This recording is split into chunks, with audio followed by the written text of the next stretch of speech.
Hi అండి అందరికి అందరూ ఎలా ఉన్నారు? నా వీడియోని ఫస్ట్ టైం చూసినట్లయితే ప్లీజ్ లైక్ అండ్ సబ్స్క్రైబ్ చేసుకోండి. అండ్ ఈ వీడియోలో మనం ఈరోజు బెండకాయ ఫ్రైని స్పైసీగా జిగుడు లేకుండా ఎలా చేసుకోవాలో చూసేద్దామా. ముందుగా స్టవ్ ఆన్ చేసుకొని ఒక కడాయిలో 4 టేబుల్ స్పూన్ ఆయిల్ వేసుకున్నాక 1 టేబుల్ స్పూన్ జీలకర్ర, 1 టేబుల్ స్పూన్ ఆవాలు, అలాగే కరివేపాకు కూడా వేసుకోవాలి. అలాగే ఒక ఎర్రగడ్డని సన్నగా కట్ చేసుకొని మనకి కారానికి తగ్గట్టు పచ్చిమిర్చిని యాడ్ చేసుకోవాలి. నేనైతే ఇక్కడ 4 పచ్చిమిర్చిని వాడుతున్నాను. బెండకాయల్లోకి ఎక్కువగా జిగురు రాకుండా ఉండాలంటే బెండకాయని బాగా వాష్ చేసుకున్నాక తడి లేకుండా చూసుకొని ఆ తర్వాత కట్ చేసి పెట్టుకుంటే జిగుడు అనేది ఎక్కువగా పడకుండా ఉంటుంది.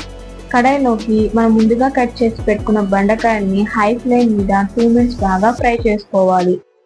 ఇలా ఫ్రై చేసుకోవడం వలన బెండకాయల్లో ఉండే తడి మొత్తం పోతుంది.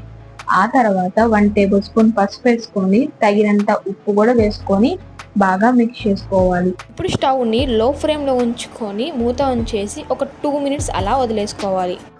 ఇక్కడ నేను యూజ్ చేస్తున్న పొడి వాడడం వలన టేస్ట్ చాలా బాగుంటుంది, అలాగే స్పైసీగా కూడా ఉంటుంది. ఈ పొడి ఇంగ్రీడియంట్స్ అన్నీ కూడా నేను డిస్క్రిప్షన్లో ఇచ్చి ఉంటాను, ఒకసారి చెక్ చేయండి.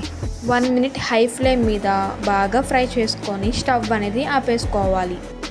పప్పుచారులోకి ఈ బెండకాయ కాంబినేషన్ చాలా బాగుంటుంది, ఒకసారి ట్రై చేసి చూడండి.